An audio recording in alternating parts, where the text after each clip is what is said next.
Hey guys, welcome back to my channel. তো guys, নতুন একটা ভিডিও নিয়ে আমি তোমাদের সঙ্গে চলে এসেছি।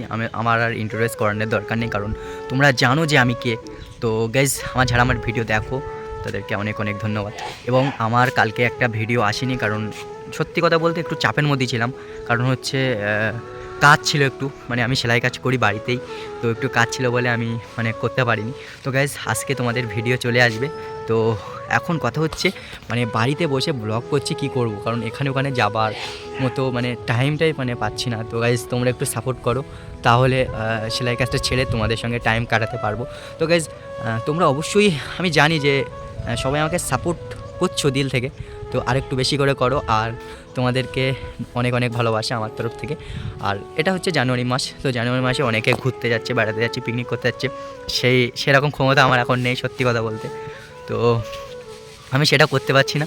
তো বাড়ি ছাদের ওপরে ভাবছি ব্লগ বানাই, তো সেই ব্লগটাই বানাচ্ছি, তোমরা দেখো, আশা করি ভালো লাগবে। এবং সত্যি কথা বলতে কি জানো, প্রত্যেকটা মানুষের কিন্তু জীবন আলাদা আলাদা হয়।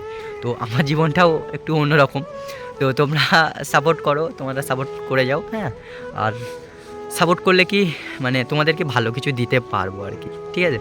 আর অনেককে, আমার প্রচুর স্বপ্ন আছে যে আমি অনেকের সাপোর্ট করব, যেরকম কি বলবো, ছোট ছোট অনাথ বাচ্চাদেরকে বলো, আর রাস্তাঘাটে বিভিন্ন রকমের লোক থাকে যাদের খাওয়া হয় না, তাদেরকে আমি সাপোর্ট করার আমার অনেক ইচ্ছা, ছোটোবেলা থেকে ইচ্ছা।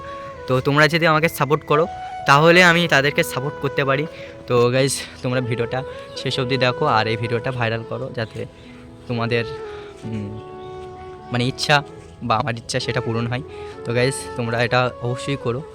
আর সত্যি কথা বলতে, জানুয়ারি মাসে কিন্তু অনেকেই কিন্তু লাখ লাখ টাকা অনেকেই খরচা করে, বা অনেক বড় লোকেরা কিংবা বন্ধুবান্ধবরা এনজয় করে, পার্টি করে, পিকনিক করে, হ্যাঁ, ডিজে বাজায়, বিভিন্ন রকম। আমাদের তো বাংলায় এটা হয়।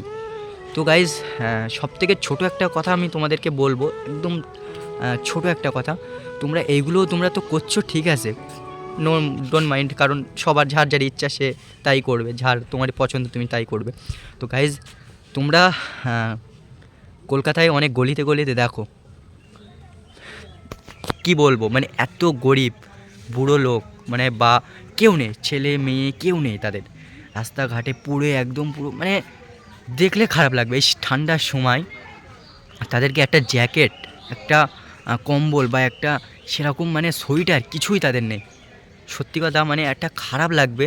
তো তাদেরকে তোমরা গিয়ে সাপোর্ট করো। আমার মনে হয় যে তোমরা যে একটা টিমে যে 15 জন 20 জন পিকনিক করতে যাচ্ছ, সেই 20 জন যদি 500 টাকা করে, যদি এক জায়গায় করে, যদি 10-15 হাজার টাকা যদি এরকম রাস্তাঘাটে অলিতে গলিতে 150 টাকা 100 টাকার একটা করে কম্বল তো তোমরা তাদেরকে দিতে পারো, তাই না? তো তার জন্যে আমি তোমাদের কাছে অনুরোধ করছি, তোমরা ওগুলো করো। তোমরা এনজয় করো, এনজয় তো সবাই করে, এনজয় করো, কিন্তু ওগুলো করো, এনজয় করো। তোমাদেরকে সত্যি কথা বলতে, তারা যে দোয়াটা তোমাকে করবে, তার থেকে বড় কিছু আর হয় না, ঠিক আছে। তো গাইজ, ভিডিওটা আমি একটু বেশি বলে ফেলছি, কারণ হয়তো তোমাদের এগুলো পছন্দ হবে না, কারণ অনেকেরই এগুলো পছন্দ হয় না।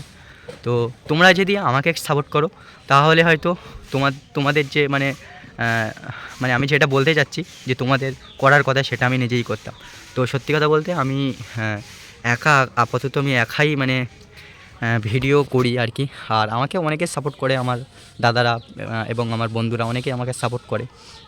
তো তাদেরকেও আমি বলছি, তোমরাও আমার বন্ধুরা, দাদারা, সবাইকেই বলছি, তোমরা অবশ্যই তাদেরকে সাপোর্ট করো। আর তোমার কি বলবো, তুমি যদি একটা মানুষকে যদি একবেলা খাবার দিতে পারো, সে কিন্তু তোমাকে দিল থেকে অনেক অনেক দোয়া করবে, তার থেকে বেশি কিছু আর হয় না। আর তোমাদেরকে অনুরোধ, তোমরা ভিডিওটা অবশ্যই দেখো, আর গরিব মানুষকে সাপোর্ট করো, হ্যাঁ, এর থেকে আর বেশি কিছু হয় না। ভাই, আমরা তো টাকা অনেক কামাবো, আমরা তো টাকা অনেকই কামাবো, কিন্তু আমার একটু অবস্থা খারাপ এই মুহূর্তে। আমি এখানে দাঁড়িয়ে বলছি, আমি একদম তোমাদের সত্যি কথা বলছি, যে আমার এই মুহূর্তে আমার যে অবস্থা খারাপ, আমার মনে হয় যে একটা রাস্তাঘাটে যেরকম লোকে পড়ে থাকে না, তাদের মতো অবস্থা। ফোনে রিচার্জ করার মতো টাকা নেই, জানো, এরকম একটা ব্যাপার। তো অবশ্যই তোমরা সাপোর্ট করো, হয়তো ওই জায়গায় হয়তো পৌঁছে যাবো। তো গাইজ, ভিডিওটা ভালো লাগলে অবশ্যই লাইক, কমেন্ট, শেয়ার এবং সাবস্ক্রাইব করে দিও। থ্যাংক ইউ সো মাচ সবাইকে। আর তোমরা আমার কথাটা একটু ভেবে দেখো যে আমি কী বলেছি, ঠিক আছে। তো সেলফ